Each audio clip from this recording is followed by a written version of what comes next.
What is better, gold or stocks? Where should you put your money into right now? I'm not one to waste time, so let's get straight into the answer. As a gold seller, I can tell you that gold is worse. Gold sucks. Gold loses. Stocks are better. And I'll tell you why. Obviously, I'm kidding. It's not trash. Gold is still good. But we're talking about an investment. Why is stocks better? Because it's not a fair comparison. Stocks are an investment. Gold is not. Gold is to preserve wealth, not to grow wealth. That is the difference. And I know a lot of people are gonna, gold has been outperforming, gold is growing. Okay, let's relax. I'll tell you why, okay? If you buy stocks, you go in with the expectation to grow your wealth. Your shares should be worth more over time. And that is the norm. If your stock portfolio doesn't grow in a long term, then maybe you're doing something wrong. Maybe you're buying the wrong stocks, maybe you're gambling too much, you're buying and selling, your strategies off.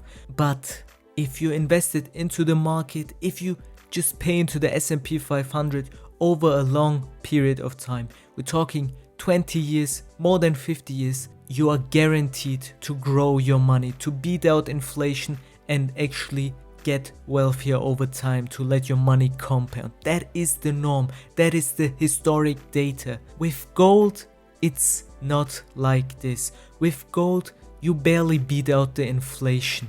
If we look at the historic data and everything, it is clear that there are periods, there are decades even, where your investment in gold doesn't give you any growth, any return over a long time. And I'm talking about nearly 30 years. If you look at 1980, if you bought gold in 1980, yes, that was an all-time high at the moment. It went down for a long time and it didn't recover until 2009, until the financial crisis hit. We're talking about 30 years of just waiting for your money just to be back to what it was worth back then, 30 years ago. And if you know a thing or two about inflation, that means you lost money. In those 30 years, you're thinking, oh, finally it's worth like it used to be. No, it's not, because due to inflation, that money is worth way less. And with the stock market, we don't have those long periods of non-growth, especially if you know what you're doing. So in conclusion, stocks growing is the norm, gold growing is not the norm. So if you have a market like right now where everything's going down in the stock market and gold is going all-time high after all-time high after all-time high, you're thinking, maybe this blood is yapping, maybe gold is better. But I'm telling you, it's not. Even at this couple of years of extraordinary growth, gold barely beats out the stock market. And obviously it depends on the investor. A lot of good investors, if you are one, you can still beat out gold. But let's compare it just to the market. Gold wins for a couple of years. But what about crypto? We have Bitcoin. If you invested into Bitcoin a couple years ago, or just a single stock Nvidia, you can easily beat out gold by a lot. And the reason for that, and another important factor, is the market cap. With investments that have a high market cap, it's difficult to see high growth. And with an asset like gold, where you're not getting a dividend or share buybacks, it's really hard to see any growth. I know I'm talking a bit side to side, I'm freeloading, just boom, yapping information, but I'm happy to talk about it in the comments. I'm no expert. First of all, I work as a gold seller for the last month and only on the weekend, on the Saturdays. So I'm no expert, but I find it quite interesting seeing customers walk in, and it's a lot of desperate people, they're seeing the gold price rise and rise and rise, and they're thinking, last week it was worth this much, now it's this, and they have this fear of missing out, and then they buy it and expecting so great returns, and maybe they time it perfectly and they get lucky. But let's be honest, if you just put your money into an ETF over time, you're gonna see way better returns, and that's a fact. You can come back to this video in 30 years and let's compare, let's go bank for bank, gold. Even if gold wins, then hey, lucky you made your choice. I'm happy for you, but I went based off the data, based off the statistics, and I'm not gonna feel bad about going the right path, which is more stock oriented. I also want to briefly talk about market manipulation, because some people might think, oh, Bitcoin is manipulated, the stock market manipulated, you see it. And yeah, that's true. It's true. I agree with you. Especially right now with Trump, this is a manipulation at its best. And even with this manipulation that's going on, the gold price is way more manipulated, but people don't know it, people don't realize it, because the way gold works is simple supply and demand. And who has all the money? The central banks. So as soon as they start buying and buying gold, that boom spikes up the gold price. As soon as they stop, you will see no growth anymore. So you're literally depending on those central banks buying a lot of gold, which a lot of people are hoping right now for them to do the same with Bitcoin. This is not an investment, it's just to preserve wealth. If you're feared of a war, of whatever, and you want your money to be somehow safe and secure, gold is a good asset, okay? But we're talking about investments. As an investment, that is not a good idea. And even then, in conclusion, Disney Channel as conclusion, you can have a stock, a gold ETF, you can have shares in a gold mine or physical gold. It's all fine. I'm telling you, I am Turkish, so the reason why I don't buy gold is because I already have a lot of gold from my parents. That's all they did. They never dared to look at the stock market, so I'm just kind of correcting what they missed out on. But for everyone listening, be invested in gold somehow, some way. May it be through an ETF or a gold mine or physical gold. But don't have your asset, your allocation high. Please don't make the mistake. We're talking about 5 to max 10% of gold. Even that is quite high. The rest should be mostly stocks if you want to grow, if that's your goal.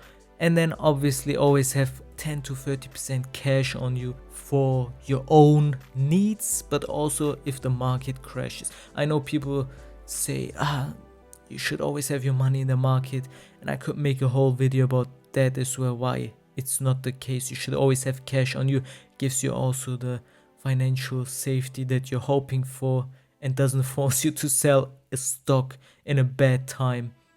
In conclusion, have a little bit of gold, some cash, and mostly stocks. And let's head into the yapping session. I'm doing it a little bit different. Normally you see the timestamps on my yapping session. If you look right now, it's not there yet because I'm waiting. I want to tell everyone, the last 2 videos of mine, I don't know, maybe this video gets 0 views, I don't care, but the last 2 videos of mine got some good views, and I don't care about the number, but the people. If any of those people, if you watch one of my last videos and watch this one again, and you actually enjoy it, you subscribed or like it, okay, don't tell my wife, but here you go, a kiss. And now I'm going into the yapping session, so my wife hopefully just skips the stock part and just listens to this yapping session. I don't think she will, but let's hope so. So what can I talk about in a yapping session today? Last time I talked about childhood TV shows. Let's talk about just childhood nostalgia. What did you guys have in your childhood? I feel like me growing up in Germany, we had a completely different childhood than y'all in the US, but still somehow the same thing, because I see a lot of memes and I'm like, wait, the softball that everyone talks about, is that kind of universal? Like, we also had like a softball where there was always like a bite, you know what I mean? It looked always bitten. Bitten off? I don't know, I'm sorry, I can't speak English, but there was always a bite. Someone bit into this ball, in this softball, and it was always so weird. I've seen this meme go, I'll put it on the screen, okay? Anyway, other than that, did you let's talk about school. Did your PE teacher used to be always quite weird, you know? They always try to be so hip and stuff, and they always used to yap like they were pro athletes and whatnot. And they tried to downplay what you had to do. Like, I remember we had high jumps, if that's what it's called, you know, where you do the flop technique to jump over the pole. And I'm short. I'm always the shortest in my class. Man, those Turkish jeans killed me, man. I'm the shortest in my class, and if you know a thing or two about jumping high, I mean, there is a huge advantage if you're taller. And I was telling my teacher as well at the time, I was, I don't know, 14, 13 years old, and the goal for an A was my height. I should jump with this flop technique over my own height. And Blood was saying, in my prime, I used to be able to jump over my own height. And okay, Blood, in your prime, I'm 13 years old. What do you expect me to do? This is my first time doing this, and we always used to do it like 1 or 2 times, and then the third time or the second time even, let's go get it graded.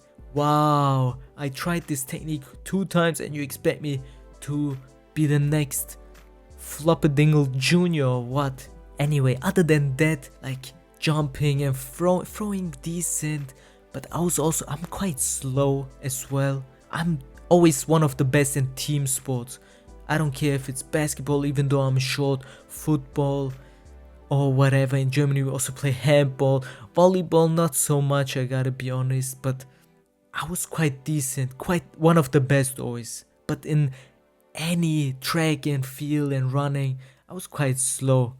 Yeah, that's about it. What about your PE sport journey?